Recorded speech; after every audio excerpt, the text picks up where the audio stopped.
que era la citometría, ¿no? Era una metodología en la cual vamos a poder medir células. ¿Y qué medimos de las células? Tamaño, complejidad o granularidad y las características biológicas. Gracias a la citometría podemos saber si esas células en su superficie de membrana expresan ciertos marcadores, el CD3, el CD4, el CD8. Entonces podemos saber la biología de esa célula gracias a la citometría. Siempre usamos muestras en fluido, siempre en suspensión, en líquido. Nunca podemos usar células que ya fueron procesadas y que se encuentran en estado sólido. Decíamos que habían tipos de muestra, ¿no? Una muestra podría ser sangre periférica, médula ósea, también podríamos trabajar con bacterias en suspensión, con perla, podemos hacer estudio de cromosomas. Los tejidos se pueden usar en citometría siempre y cuando sean tejidos viables, que estén vivas esas células, y las pasamos por un proceso para que queden en una suspensión. Entonces, siempre cuando estén líquidas, sí se va a poder utilizar, ¿no?, la citometría. Otra característica importante de la citometría, que las células las evaluamos de forma individual. ¿Y por qué es importante evaluarlas de forma individual? Porque nos interesa conocer a ellas, no en un grupo, sino una por una, saber si el linfocito que estoy viendo es un linfocito que está con un fenotipo bueno o es un linfocito enfermo. Entonces, por eso necesito...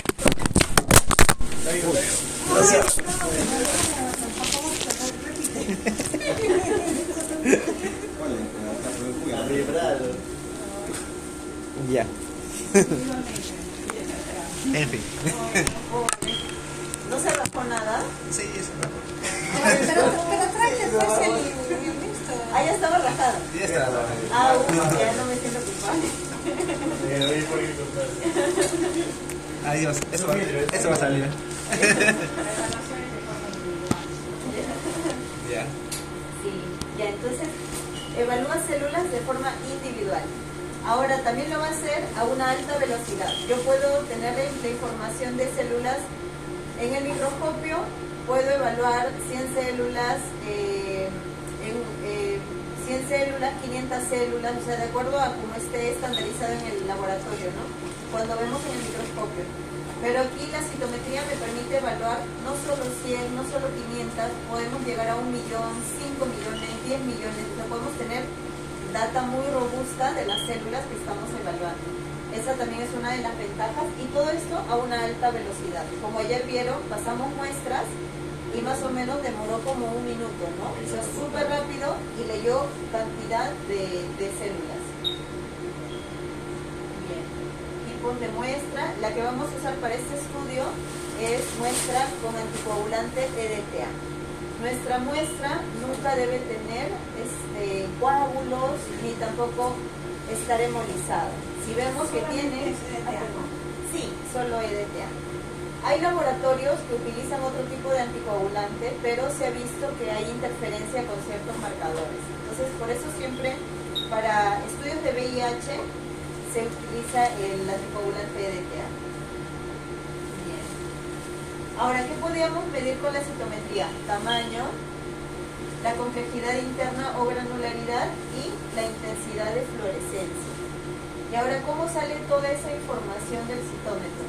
Decíamos que que toda la información en citometría nace a partir de la dispersión de luz. De acuerdo a cómo se dispersa todas las señales, toda esa luz que pasa por la celda, de acuerdo a esa dispersión de luz es que vamos a obtener información. Si la dispersión es frontal, la dispersión frontal está relacionada con el tamaño. Y lo vamos a ver con las siglas FSC, Forward Scatter. Dispersión frontal, tamaño. Dispersión lateral en un ángulo de 90 grados, relacionado con la complejidad o granularidad. ¿Cuáles son las siglas? En cualquier gráfica de citometría lo vamos a ver como SSC.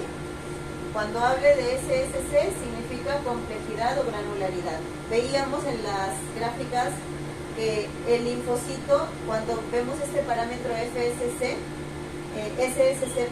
el linfocito solía estar abajo, ¿no? Muy cercano a cero.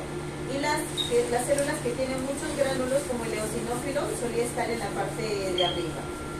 Entonces, esas cosas son importantes. Dispersión frontal, dispersión lateral. Hasta ahí, muy similar al portador hematológico. ¿Sí? Sí.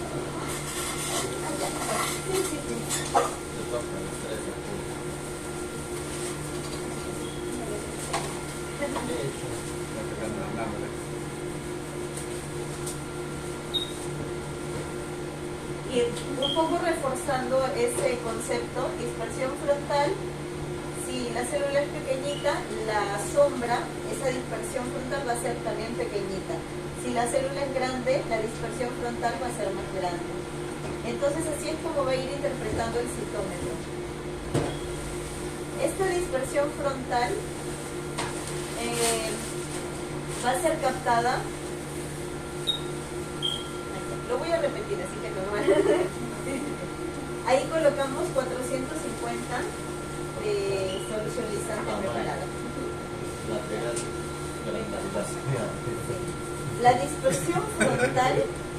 dispersión frontal, como es una señal un poco grande, el equipo va a tener un tipo de detector.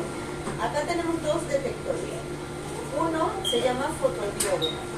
El fotodiodo es para la dispersión frontal. Lo único que hace es recepciona la información, la procesa y nos muestra como unos puntitos en las gráficas. Pero cuando ya hablamos de las fluorescencias, ahí vamos a ver otro tipo de detector. Entonces es importante saber que en citometría usamos dos tipos de detectores.